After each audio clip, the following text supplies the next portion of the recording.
Hi friends. So நம்ம இன்னைக்கு object oriented programmingல ரொம்ப முக்கியமான ஒரு கான்செப்டான inheritance வந்துட்டு எப்படி நம்ம கிரியேட் பண்றது, அதாவது inheritance எப்படி நம்ம கோட்ல அப்ளை பண்றதுங்கற சம்பந்தமா தான் நம்ம பார்க்க போறோம். சரிங்களா? சோ அதுக்காக நான் இப்போ என்ன செய்ய போறேன்னு பாத்தீங்கன்னா ஒரு கிளாஸ் ஒன்று கிரியேட் பண்றேன். ரைட் கிளிக் பண்ணிட்டு உங்களோட ப்ராஜெக்ட்ல வச்சு சொல்யூஷன்ல வச்சு இல்ல உங்களோட ப்ராஜெக்ட்ல வச்சு ரைட் கிளிக் பண்ணி add ஆப்ஷனுக்கு போனீங்களா இருந்தா கீழே கிளாஸ் ன்னு சொல்ற ஒரு ஆப்ஷன் ஒன்று காட்டும். ஸோ அந்த கிளாஸ்ங்கிற ஆப்ஷனை கிளிக் பண்ணிங்களா இருந்தால் பாருங்கள் கிளாஸ் செலக்ட் ஆகிருக்கு. இங்கே நம்ம கோடிங் வந்துட்டு நம்ம கொடுக்க போகிறோம். சரிங்களா? நான் என்ன செய்கிறேன்ட்டு பாருங்கள், என் கோடிங் வந்துட்டு திருப்பி ரிப்பீட் ஆகக்கூடாதுங்கிறதுக்காக காமனான எல்லா கோடிங்ஸையும் நான் ஒரு கிளாஸுக்குள்ளே கொண்டு போய் வச்சுக்கிறேன். ஸோ அதுக்கு நான் கொடுக்குற நேம் வந்துட்டு காமன் கிளாஸ் என்று சொல்லி நான் ஒரு நேமில் வந்துட்டு என்ன செய்கிறேன், ஒரு கிளாஸ் ஒன்று க்ரியேட் பண்ணுறேன். ஓகே, ஸோ காமன் கிளாஸ்ன்னு சொல்லி ஒரு கிளாஸ் ஒன்று க்ரியேட் பண்ணிவிட்டேன். இங்கே வந்துட்டு யூஸ்வலாகவே வந்துட்டு காமனாக இன்சர்ட், அப்டேட், டிலீட், வியூ இந்த மாதிரியான நிறைய கிளாஸஸ் வந்துட்டு நிறைய மெத்தட்ஸ் வந்துட்டு நாம் இங்கே எழுதிக்குவோம். ஸோ இது எல்லாமே வந்துட்டு பார்த்திங்களா இருந்தால் நாம் அடிக்கடி யூஸ் பண்ணக்கூடிய ஒரு கோடிங்ஸாக இருக்குது. ஸோ நான் என்ன செய்கிறேன், ஃபர்ஸ்ட்டுக்கு பப்ளிக்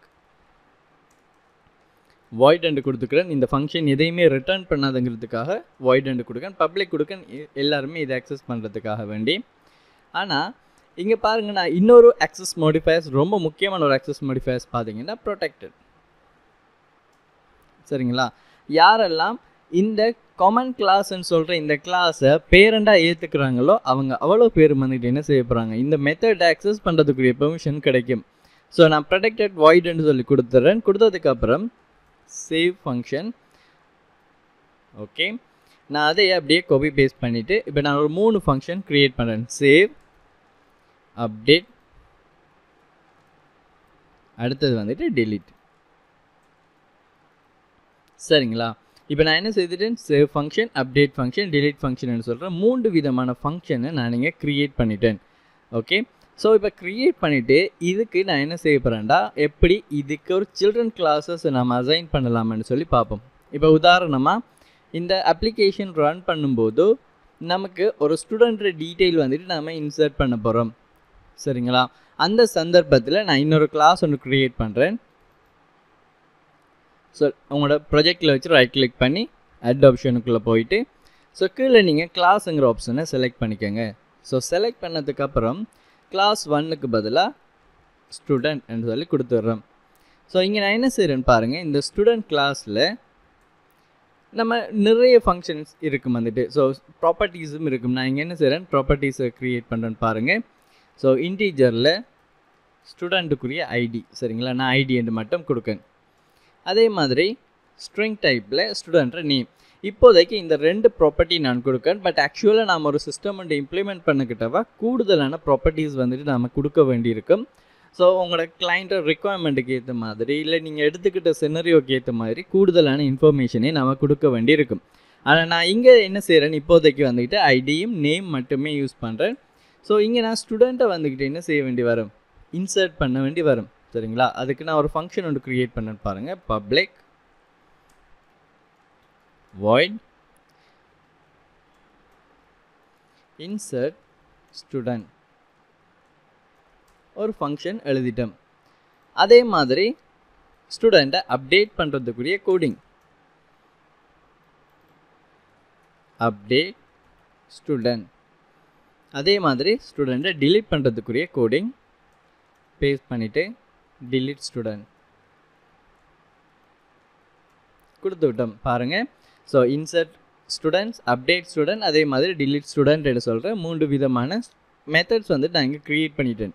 ஸோ பாருங்கள், அப்போ நமக்கு ஒரு கன்ஃபியூசன் இருக்கும். அப்போ என்ன காரணத்துக்காண்டி இந்த காமன் கிளாஸில் வந்துக்கிட்டு அதே மாதிரி சேவ், அப்டேட், delete சொல்லி கொடுத்தோம். அதே மாதிரி பார்த்திங்களா இருந்தால் இன்சர்ட்டில் வந்துக்கிட்டு இங்கே வந்துக்கிட்டு ஸ்டூடெண்ட்டுக்குள்ளேயும் இன்சர்ட் ஸ்டூடெண்ட், அப்டேட் ஸ்டூடெண்ட், அதே மாதிரி delete ஸ்டூடெண்ட் சொல்லி ஏன் க்ரியேட் பண்ணோம்னு சொல்லி நமக்கு ஒரு சின்ன ஒரு கன்ஃபியூசன் இருக்கும். ஸோ என்ன இங்கே டிஃப்ரெண்ட்னு சொல்லி பார்த்தீங்களா இருந்தால் இதுதான் வந்துட்டு இந்த 3 ஃபங்க்ஷனும் தான் டேட்டா பேஸுக்கு போய் என்ன டேட்டா இன்சர்ட் பண்ணணுமோ அந்த ப்ரோசஸை செய்துட்டு இதை யார் கால் பண்ணாங்களோ அவங்களுக்குரிய மெத்தடை இங்கே எக்ஸிக்யூட் பண்ணுறது தான் இவங்களோட வேலை. சரிங்களா? அப்போது இந்த insert student, update student, delete ஸ்டூடெண்ட்னு சொல்கிற இந்த 3 ஃபங்க்ஷனும் இங்கே என்ன வேலை செய்யுதுன்னு பார்த்தீங்கன்னா, ஸ்டூடெண்ட் சம்மந்தப்பட்ட இன்ஃபர்மேஷனை கலெக்ட் பண்ணி அந்த சேவ் ஃபங்க்ஷனுக்கு அனுப்பிவிடும். அது டேட்டா பேஸில் ஸ்டோர் பண்ணிவிட்டு திருப்பி கொடுத்துவிடும். என்ன அவுட்புட் வருதோ அதை திருப்பி இந்த ஃபங்க்ஷனுக்கு ரிட்டர்ன் பண்ணிவிடும்.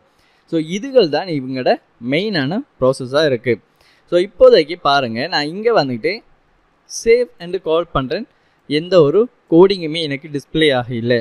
அதே மாதிரி சரி அப்டேட் என்று கொடுத்து பார்க்க, அப்டேட் ஸ்டூடெண்ட் தான் காட்டுதே தவிர இங்கே நம்ம க்ரியேட் பண்ண அப்டேட் காட்ட இல்லை. சரி அடுத்தது என்ன செய்கிறேன், டிலீட் ஆகுது கொடுத்து பார்க்க. ஸோ டிலீட் கொடுக்க, டிலீட் ஸ்டூடெண்ட் தான் காட்டுதே தவிர ஸ்டூடெண்ட்டை டிலீட் பண்ணுறதுக்குரிய அந்த கோடிங் எனக்கு இங்கே டிஸ்பிளே ஆகவே இல்லை. ஸோ அதனால் இப்போ நான் என்ன செய்கிறேன்னு பாருங்கள், இன்ஹெரிட்டன்ஸ் பண்ண போகிறேன். அதாவது இந்த கிளாஸை இந்த ஸ்டூடெண்ட் கிளாஸில் பேரண்ட்டாக நான் அசைன் பண்ணணுண்டா எப்படி ஒரு பேரண்ட்டை அதே ஒரு பேரண்ட்டு இருக்கிற சொத்து எல்லாமே ஒரு மகனுக்கு சொந்தமானதாக வருமோ, ஒரு சின்ன ஒரு எக்ஸாம்பிளுக்காக சொல்கிறேன். அதே மாதிரி இந்த காமன் கிளாஸில் எதெல்லாமே ப்ரொடெக்டடாக இல்லை பப்ளிக்காக கொடுத்து வச்சுருக்காங்களோ அது எல்லாமே வந்துட்டு என்ன செய்யும், தண்டை சில்ட்ரன் கிளாஸஸுக்கு போயிடும். இப்போ பாருங்கள், நான் இங்கே என்ன செய்கிறேன், இன்ஹெரிட் பண்ணுறதுக்கு வேறு எதுவுமே கஷ்டமாக கோடிங் எழுத வேண்டிய அவசியம் இல்லை. முதலாவது இன்ஹெரிட்டன்ஸ் நம்ம பண்ணுறதுக்கு முதல் இந்த நேம் ஸ்பேஸு சரியாக இருக்கான்னு சொல்லி ஒரு தரம் நம்ம கண்டிப்பாக செக் பண்ணிக்கணும். ஸோ பாருங்கள், இங்கே நேம் ஸ்பேஸ் வந்துட்டு மை ஃபர்ஸ்ட் கன்சோல் ஆப்னு சொல்லி நேமில் இருக்குது. அதே மாதிரி இங்கே இருக்கிற நேம் ஸ்பேஸையும் செக் பண்ணி பார்த்தீங்களா, இருந்தால் மை ஃபர்ஸ்ட் கன்சோல் ஆப்னு சொல்கிற நேமில் தான் இருக்குது. சரிங்களா? ஸோ இந்த சந்தர்ப்பத்தில் ஸ்டூடெண்ட்டில், அதாவது யார் சில்ட்ரன் கிளாஸோ அவங்கக்கிட்ட தான் நம்ம சொல்லணும் உங்களோட பேரண்ட் கிளாஸ் இப்படி நம்ம டாட் பண்ணிவிட்டு உங்களோட பேரண்ட் கிளாஸ் வந்துட்டு காமன் கிளாஸுங்கிறவர் ரெண்டு கொடுத்ததும் இப்போ என்ன நடந்துட்டுன்னு பார்த்தீங்களா இருந்தால், இந்த ஸ்டூடெண்ட்டுக்கு இந்த காமன் கிளாஸுங்கிறது பேரண்ட் கிளாஸாக போயிட்டுது. ஸோ பேரண்ட் கிளாஸ் ஆனதும் இப்போ நமக்கு என்ன இங்கே அட்வான்டேஜ்னு பார்த்தீங்களா இருந்தால், இங்கே ஸ்டூடெண்ட்ஸ் சம்மந்தப்பட்ட இன்ஃபர்மேஷனை வேண்டி எடுத்து நான் என்ன செய்துக்கலாம், இங்கே சர்வ் ஃபங்க்ஷன் கால் பண்ணுறேன். சர்வ் எனக்கு வந்துட்டுது. அதே மாதிரி அப்டேட் டைப் பண்ணுறேன். பாருங்கள், ஏற்கனவே எனக்கு என்ன செய்தது, அப்டேட் வந்துக்கிட்டு ஸ்டூடெண்ட் அப்டேட் மட்டும் தான் காட்டிச்சே தவிர பேரண்ட் கிளாஸில் நான் க்ரியேட் பண்ண, அதாவது காமன் கிளாஸில் க்ரியேட் பண்ண எந்த ஒரு அப்டேட் ஃபங்க்ஷனுமே காட்டலை. ஆனால் இங்கே பாருங்கள், இங்கே என்ன சொல்லுது, காமன் கிளாஸில் இருக்கிற அப்டேட் ஃபங்க்ஷன் இங்கே வந்துட்டுது. என்ன காரணம், அங்கே நான் ப்ரொடெக்டட் கொடுத்து வச்சுருக்கேன்.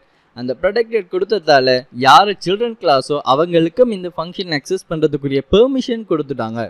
ஸோ இப்போ நான் என்ன செய்கிறேன், டிலீட்.